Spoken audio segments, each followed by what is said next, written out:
lagi ngalamin perubahan yang ngebikin Hollywood jatuh ke dalam kehancuran. We need to make less Marvel movies. We need to make more great movies, great stories. Mereka lebih milih syuting di tempat lain aja yang lebih murah dan bisa dapat insentif daripada di Hollywood. Kalau mungkin ada yang ingat, di tahun 2023 tuh gue sempat ngebahas tentang artis-artis dan pelaku industri hiburan di Hollywood yang pada mogok kerja.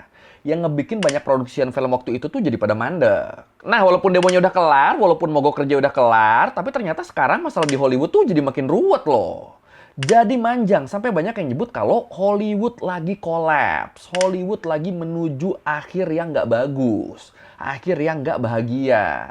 Dan gilanya lagi, efek dari perubahan industri perfilman Hollywood ini nih bisa ngejalar jauh loh. Bahkan sampai bisa mengguncang perekonomian Los Angeles atau bahkan satu California. Ini kan gila kan? Padahal California tuh negara bagian paling kaya di seluruh Amerika Serikat loh. Sampai terancam kan berarti kan emang ngeri ini. Tapi kenapa ya industri Hollywood bisa menurun terus gini? Apa alasannya cuma karena ada platform streaming doang? Atau ada alasan lainnya nih? Dan kira-kira apa efeknya buat Amerika ke depannya? Ya udah kalau gitu, langsung kita bahas apa bener Hollywood akan berakhir dengan tidak bahagia.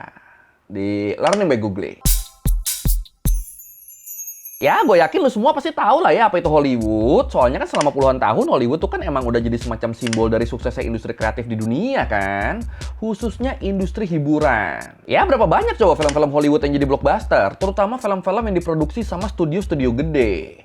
Kayak Disney, Warner Bros, Universal, Paramount, Sony, dan ya banyak lah. Tapi yang nggak banyak orang tahu, ternyata industri perfilman global sekarang tuh lagi ngalamin transformasi, lagi ngalamin perubahan yang ngebikin Hollywood jatuh ke dalam kehancuran. Waduh. Nih, kalau menurut CNBC di tahun 2019 sebelum pandemi, Hollywood tuh ngerilis 120 film di box office. Abis itu skip, ada pandemi, nah terus di tahun 2003-nya kan ada demo SAG-AFTRA kan, mogok massal di Hollywood kayak yang gue sebut di awal tadi. Yang buat lebih jelasnya bisa lo tonton di video gue yang ini. Mama marketing. Terus habis demonya reda di tahun 2024, jumlah film yang dirilis di box office tuh turun, jadi cuma 94 film. Dan pendapatan keseluruhannya juga ikut turun sekitar 23%. Nah, di tahun 2025 sebenarnya produksian filmnya tuh meningkat lagi nih dikit nih dari 94 film jadi 112 film. Tapi walaupun produksinya makin banyak, pendapatan box office-nya tuh justru malah turun lagi sekitar 7% dibanding tahun sebelumnya. Dan masuk 2026 di bulan Maret 2026 kemarin, pendapatannya tuh udah makin anjlok tuh sebanyak hampir 50% dibanding bulan Maret 2025. Jadi ya emang makin kesini makin turun nih profitnya nih. Dan kalau kita lihat secara lebih luas dari semua konten hiburan di tahun 2025, termasuk film, TV, streaming, dan konten digital Hollywood, itu walaupun nggak turun, tapi pertumbuhannya juga tuh cuma 0,4%.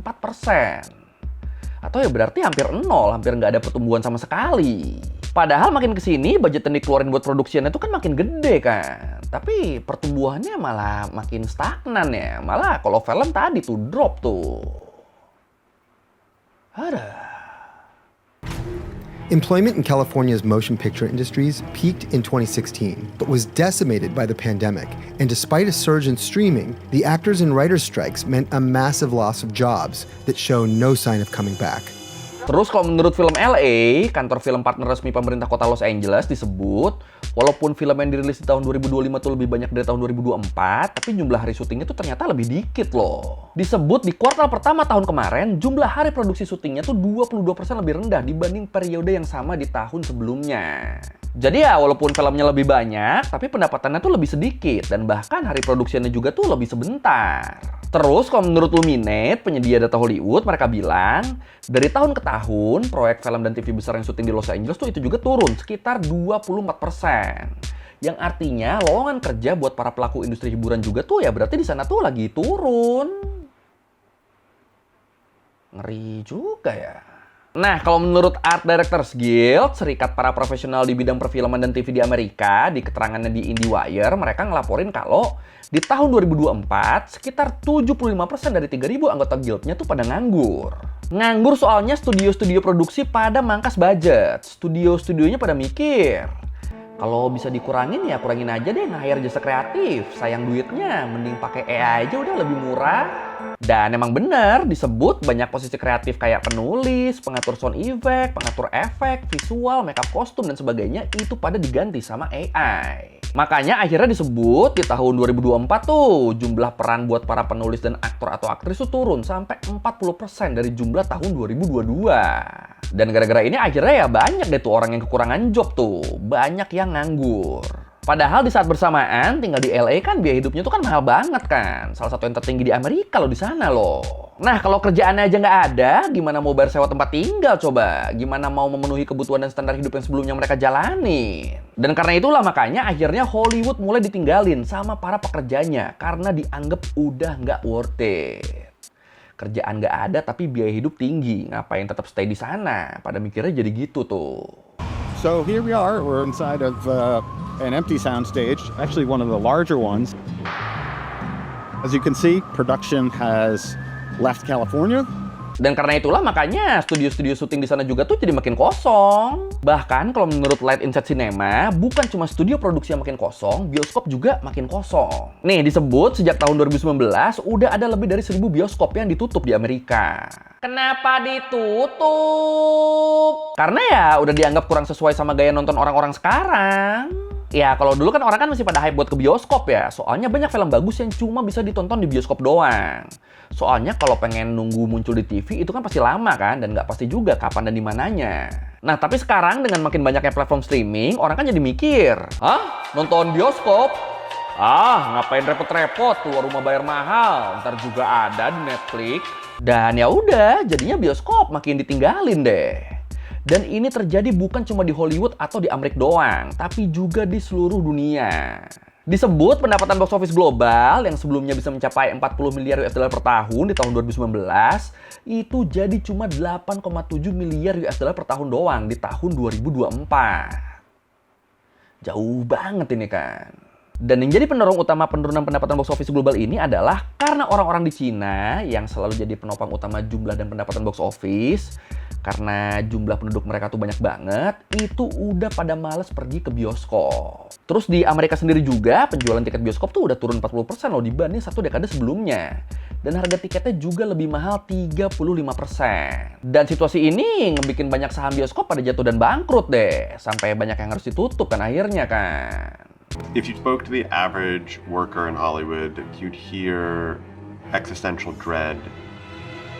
You've seen a pretty dramatic reduction in output, a lot of layoffs, fewer jobs. So it's just been a dark period.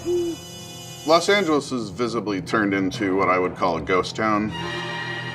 Nah ini mungkin sampai sini lu ada yang mikir, berarti kalau pekerja kreatif susah dapat job di Hollywood, bisa dong dia pindah kerja ke perusahaan streaming, kan streaming lebih laku.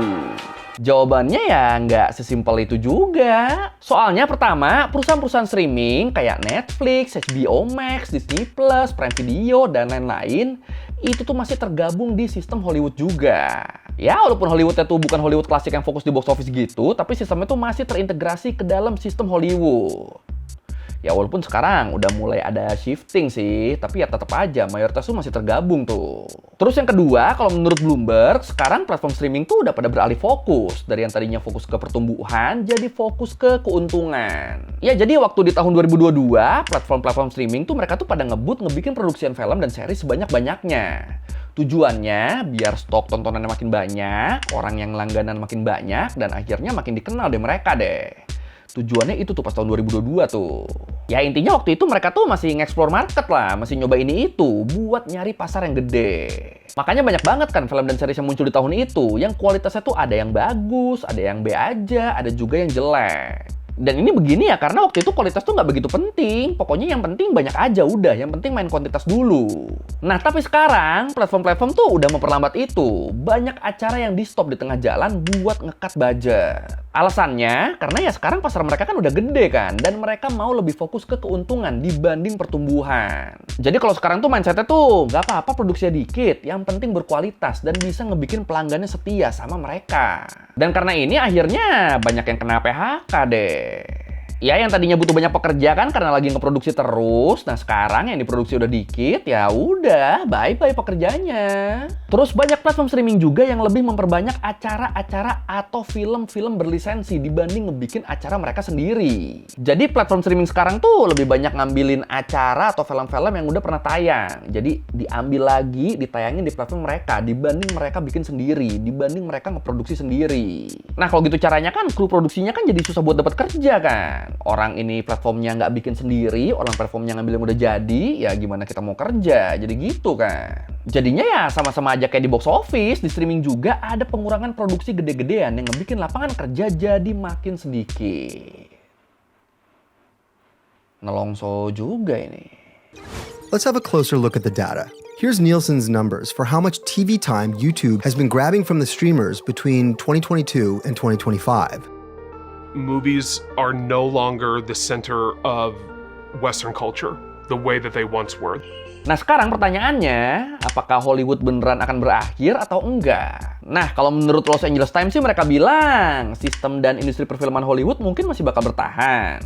Cuma mereka jelas bakal kehilangan dominasinya. Ya sesimpel dari lokasi syuting aja, udah banyak banget kan produksi film atau series yang nggak mau ngebangun set di Hollywood karena terlalu mahal. Banyak yang milih syuting di negara bagian lain aja udah, atau bahkan di negara lain supaya dapat insentif pajak yang ditawarin sama negara-negara tersebut. Ya soalnya kalau masih maksain syuting di Hollywood, selain harganya yang mahal, proyek-proyek film juga tuh lebih susah buat dapat insentif. Makanya di antara tahun 2020 sampai 2024, sekitar 71% proyek yang gagal dapat insentif dari pemerintah California, mereka tuh pada cabut, pada nggak jadi syuting di sana. Mereka lebih milih syuting di tempat lain aja yang lebih murah dan bisa dapat insentif daripada di Hollywood. Makanya jadinya makin kesini makin banyak studio Hollywood yang kosong deh. Bahkan banyak studio yang tadinya dipakai buat proyek film gede itu jadi pada disewain ke para influencer dengan harga yang jauh lebih murah. Biar yang penting ada pemasukan lah, yang penting ada yang make lah. Ya jadi mereka mikirnya daripada dianggurin gitu aja kan, mending disewain ke siapapun aja lah udahlah walaupun harus banting harga. But there are also major financial incentives to shoot in New Mexico. Unlike in Hollywood, the permits issued by Cindy are free, and productions that employ local crew members get a 30% tax credit. It really encouraged the state to build their workforce, to build the infrastructure as far as stages, vendors, and it's just been steady growth since then. Dan karena tren ini, tren produksi dan proyek-proyek film yang pada pergi dari Hollywood, ini jelas ngebikin pemerintah negara bagian California jadi ketar-ketir dong, jadi khawatir dong. Ya soalnya kan selama ini kan yang jadi penopang utama perekonomian mereka tuh kan industri hiburannya kan. Nah kalau Hollywood nggak bisa ngasih mereka duit sebanyak dulu, kan bisa terguncang itu satu negara bagian tuh. Makanya akhirnya kalau menurut The Hollywood Reporter, pemerintah California mereka tuh sekarang tuh lagi naikin insentif pajak film dan TV tahunannya. Dari yang tadinya 330 juta US dollar jadi 750 juta US dollar per tahun. Naik lebih dari 2 kali lipat nih. Ya harapannya sih dengan mereka ngelakuin ini bisa narik proyek-proyek film buat syuting di Hollywood lagi ya. Tapi ya sayangnya ternyata so far itu nggak cukup tuh. Soalnya masih banyak proyek film dan series yang lebih milih buat syuting di luar negeri.